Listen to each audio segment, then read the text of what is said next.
A Welsh Senedd member who raised concerns over criminal gangs exploiting a payment scheme for asylum seekers was slapped down as disgraceful yesterday by First Minister Vaughan Gething.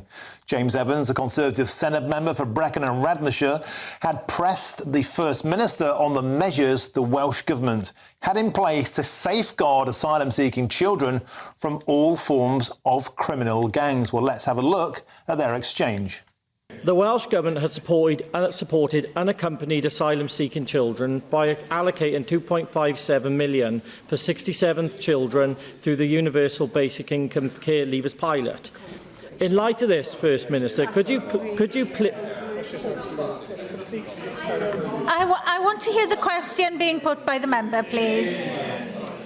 I think you should listen to your First Minister about respecting people.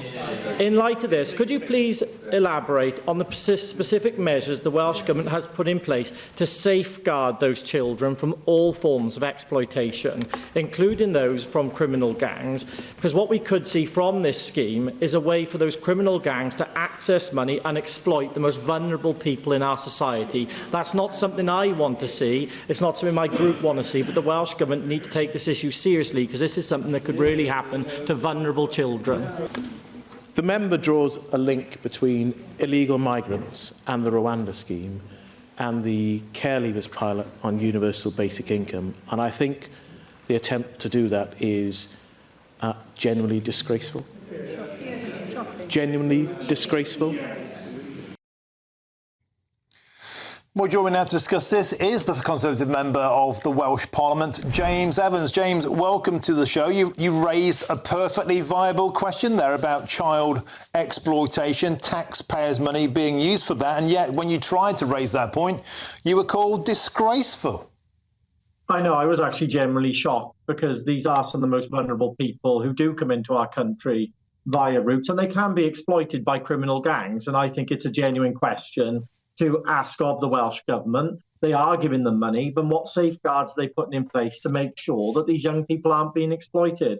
The First Minister obviously didn't like that level of scrutiny he was being put under due to all the other issues he's had over the coming weeks, and just decided that he was just going to blank me completely, call me disgraceful, and basically try and brand me out as some sort of racist, which I'm not. I care about young people who are vulnerable, and I think the Welsh Government should take more responsibility and actually put those safeguards in place. But if they're not willing to tell me what those safeguards are, it's obviously proven that perhaps they don't have any safeguards, and this is actually something that they need to get on top of.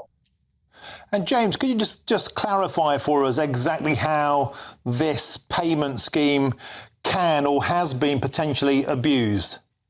So how the scheme currently works is our care leavers in Wales, or care experienced children, are entitled to £1,600 a month as part of the universal basic income pilot the Welsh Government was running. The Welsh Government decided to extend that then into unaccompanied children who were coming to the United Kingdom. The people who I have spoken to have said there is no support put in place for them, and that's just on the care leaver side of it. So I was generally interested, how are the Welsh Government going to administer this?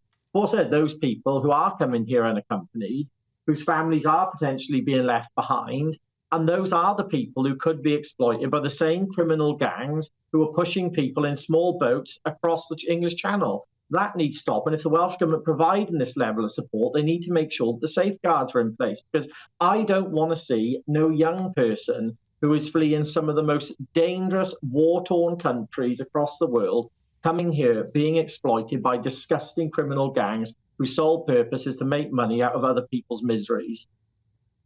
And James, we know that happens. We've seen that happen all across the United Kingdom, around county lines, drug use, around criminality, around street begging, around pickpocketing. It just does happen.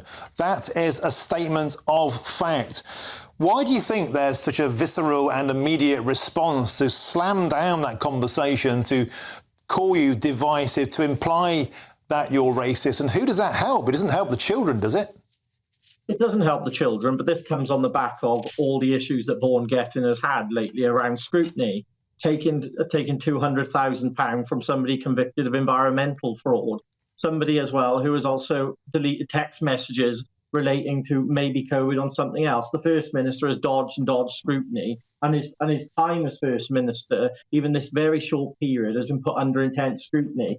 This is another area where I think Labour generally don't really know what they're going to do on immigration or asylum. And I just do not think Welsh Labour want to answer these questions. I don't think the Welsh Government know how to administer this. I think it sounds very good. It's a very good policy on paper, and probably some people may think it's a great idea. But actually, when you put these things in place, you need to make sure that the safeguards are there to safeguard young people from exploitation, whether that's from criminal gangs on the continent or whether that's criminal gangs within the United Kingdom. And James Evans, I noticed behind you as well the No Farmers, No Food sign.